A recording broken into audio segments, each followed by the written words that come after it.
জনাব মেজর অবসরপ্রাপ্ত আব্দুল ওহাব মিনার, ওহাব ভাই যদি বলি আমি এভাবে, ওহাব ভাই যদি এভাবে বলা হয় যে আসলে জাতিসংঘের মহাসচিবের সফর ছিল বাংলাদেশের গণতন্ত্র, সংস্কার, রোহিঙ্গা সংকট নিয়ে তার অবস্থান স্পষ্ট করে গেছেন। তার এই সফরে এই যে যদি সাইদ আব্দুল্লাহ ভাইয়ের কথার রেশ ধরে বলি, আসলে এই যে রোহিঙ্গা সংকট সমাধান, এই ক্ষেত্রে একটা ভারতের একটা প্রভাব রয়েছে, চায়নার একটা প্রভাব রয়েছে। সেই ক্ষেত্রে আবার জাতিসংঘের মহাসচিব বলেছেন এই ব্যাপারে আরাকান আর্মির সাথেও তাদের একটা যেন একটা যোগাযোগ বৃদ্ধি করা হয়, যাতে রোহিঙ্গা প্রত্যাবাসন করার একটা পথ বের হবে, তাদের সাথে যুক্ত হওয়ার জন্য। বেশ করে আরাকান আর্মির সাথেও তার যোগাযোগ বৃদ্ধি করার কথাও বলছেন। আরাকান আর্মি যদিও মিয়ানমার আর্মির বিরুদ্ধে একটি পার্টি, তার সাথেও যোগাযোগ রাখার কথা বলছেন। আপনি কি দেখছেন আসলে এইভাবে ভারত, চায়না, আরাকান আর্মি সবার গেড়াকলে পড়ে এই রোহিঙ্গা প্রত্যাবাসনটা আশার আলো কেমন দেখেন? কাজটা তো আসলে খুবই জটিল, খুব ইজি না, সহজ না। এই আলোচনাটা ধামাচাপা পড়েছিল এবং বাংলাদেশে এই যে রোহিঙ্গারা যখন আসে 2017-18-তে সরাসরি ইনভলভ ছিলাম।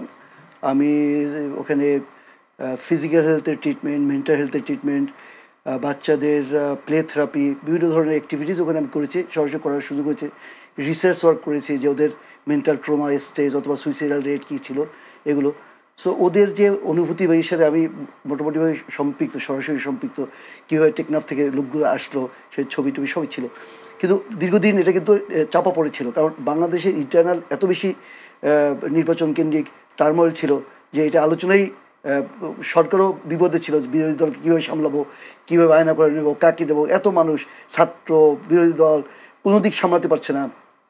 আবার নিজেদের যে দলের লোকজন তারা লুটপাট করতেছে, সেখানে ধমক দিচ্ছে, কথা শুনছে না, একটা ডিসঅর্ডার চলতেছিল, যে কারণে সেক্ষেত্রে খুব একটা সুবিধা করতে পারে না। এবং প্রথম দিকে ভাবছিল যে এটি নিয়ে একটা নোবেল প্রাইজ টাইজ পাবে। যাই হোক, তো এটা একটা জটিল প্রক্রিয়া এবং আশা করি যদি ধরেন, যেহেতু এই যে উদ্যোগটা নেওয়া হয়েছে এবং জাতিসংঘের মহাসচিব উনি এসেছেন, তো উনি এইটা অ্যাড্রেস করেছেন যে শান্তিপূর্ণভাবে, সম্মানজনকভাবে তাদেরকে তাদের দেশে পাঠাবে। এখন তার বাইলেটারাল টক যদি হয়, এবং আপনারা জানেন যে 26 তারিখ হয়তো আমাদের ডক্টর মোহাম্মদ ইউনূস মাননীয় প্রধান উপদেষ্টা চায়নায় যাবেন।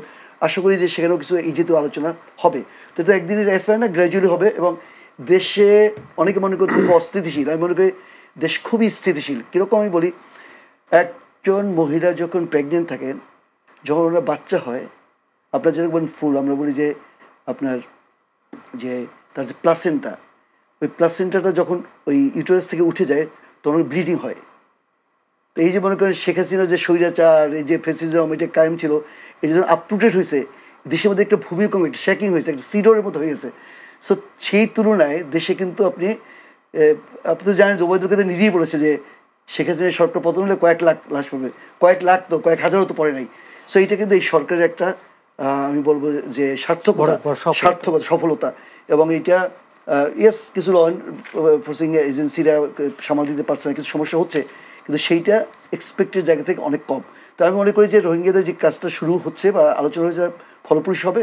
এবং এই ক্ষেত্রে যেহেতু আমাদের মাননীয় প্রধান উপদেষ্টা এই ব্যাপারে অন্য দেশের সাথে লিয়াজও করছেন, আশা করি সফলতার সাথে এই কাজটা করতে পারবেন।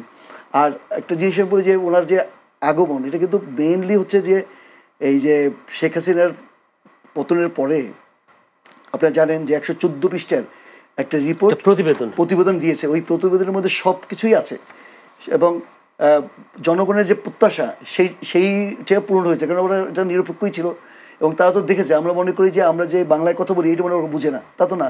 আপনি বাংলা কথাই ট্রান্সলেট হয়ে যাচ্ছে, আমার প্রতিদিনের কর্মকাণ্ড তারা অবজার্ভ করছে, এটা দৃষ্টিগোচর হচ্ছে। সো এই জিনিসগুলো তাদের কাছে স্পষ্ট এবং তারা এই রিপোর্টটা দিয়েছে। আমরা মনে করি যে এই রিপোর্টটা অত্যন্ত বস্তুনিষ্ঠ। তবে আমাদের একটা কথা আমাদের পার্টি থেকে আমরা বলেছি, আমাদের যে এটা হলো ওই কমিশনের যে শেষ করেছে, ওটা হয়তো আসবে, সম্ভবত গতকালকে আপনারা এটা জমা দিয়েছেন।